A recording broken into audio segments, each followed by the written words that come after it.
Hello guys! Hello Libra! Welcome dito sa aking channel, sa Palaran 888. Welcome!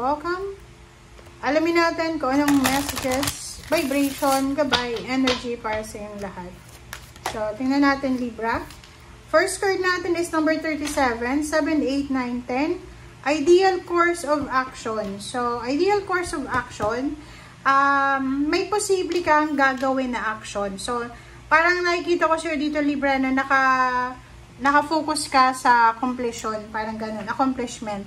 Kumbaga, ilang beses kang nag-isip, ilang beses kang nagdesisyon, and ngayon ay nakapag-desisyon ka na. Parang yun yung energy mo dito eh. Nakapag-desisyon ka na sa matagal mong pinag-iisipan.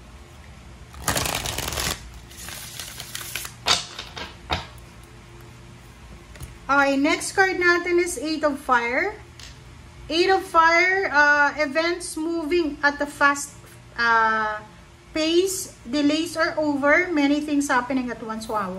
So yun, ang ganda nito kasi parang sinasabi sa'yo ng 8 of Wands na yan na kung ano man to, Libra, na decision na parang nagpa-procrastinate ka, diba? Matagal mo siyang pinag-isipan, matagal mo siyang pinaprocrastinate, but this week,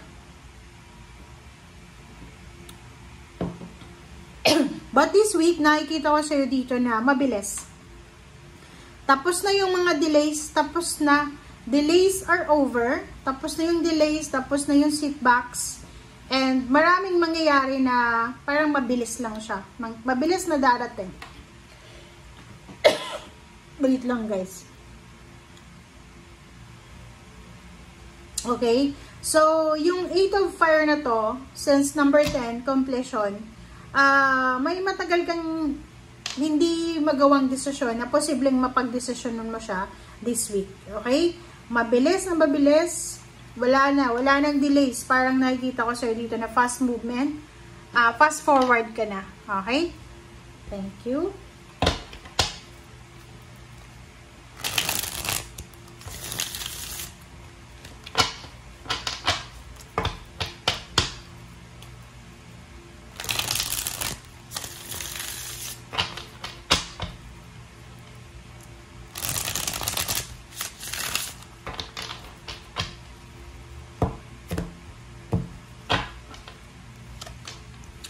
Alright, so first card natin dito is 8 of Pentacles. Number 5, the Hierophants. 2, OMG. And sa ilalim mo dito is 3 of Cups. Okay, tingnan mo yung baraha mo Libra. Nakikita ko sa'yo dito na may mga Libra na posibleng sa linggong ito ay kinakailangan mo na mag-focus sa ginagawa mo. It's either business, it's either job, it's either love life, or kano man siya. And the Hierophant is here.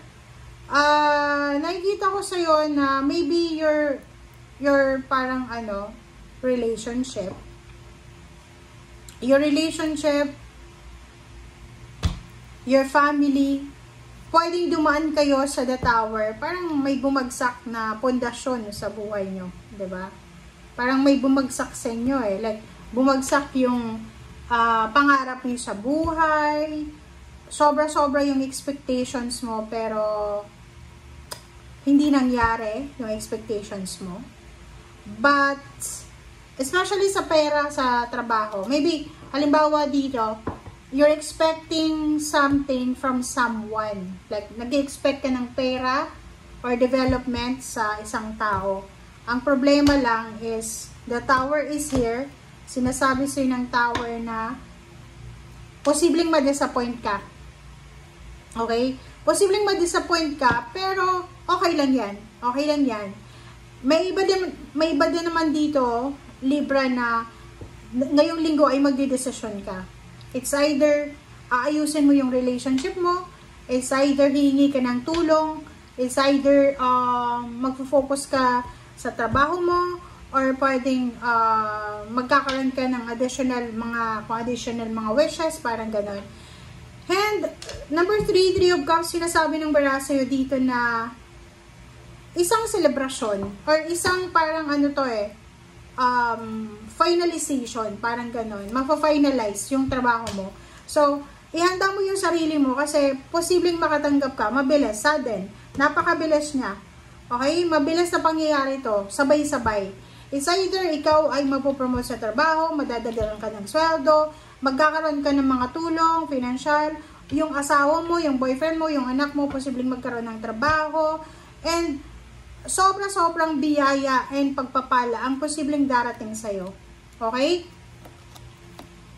Alright, King of Wands, the Strength, diba? Sinasabi ng bara sa'yo na kung may trabaho ka ngayon, Libra, you're super lucky because sobra-sobra kang magiging successful sa ginagawa mo na yan. Dito sa trabahong to, sinasabi na pwedeng ma-promote ka, pwedeng magkaroon ka ng awards, ng rewards, ng appreciation from someone na mas higher sa'yo. The Sun. Okay, there's a happy news coming talaga dito, okay? Sobrang selebrasyon, sobrang happiness, joy, prosperity. Parang nakikita ko sa'yo dito, Libra, galing ka sa pain and heartaches. Halimbawa, last year, or few years ago, yung parang down na down ka financially. And ngayon, kung makikita mo dito, sobra yung biyaya, pagpapala na makakamit mo. Okay, tingnan mo siya. Three of Pentacles. So, this is collaboration. Posibleng may isang tao na interesado sa skills mo, sa craft mo na makikipag-collaborate sa'yo. So, there's an exciting collaboration. It's either excited ka para sa meet-up, it's either excited ka para sa pagpapatayo ng bahay, or it's either excited ka sa kung ano man na plano na to. Nakikita ko sir dito, marami kang pain and heartaches na pinagdaanan sa past. Kumbaga, maraming beses kang umiyak. Maraming beses kang na problema because of money, because of family, because of emotion, because of love life. Pero ngayon, nandito ka na sa The Sun, sinasabi ng barahan na this week, makaka-recover ka sa lahat ng tower moment na pinagdaanan mo, sa heartaches and pain, sa past na hindi maganda, lalo na sa mga partnership kasi pwedeng nawalan ka ng tiwala sa mga tao, but now nakikita ko na magbabalik yung tiwala mo. Okay? So yun, congratulations sa inyo, Libra, kasi mabilis to diba? Parang sabay-sabay na mangyayari sa buhay mo yung recovery na pwedeng magdala sa'yo ng happiness and fulfillment. So, yun. Maraming revelation din, maraming katotohanan ang posibleng darating sa'yo. So, congratulations in advance sa inyong lahat. Thank you guys. Bye!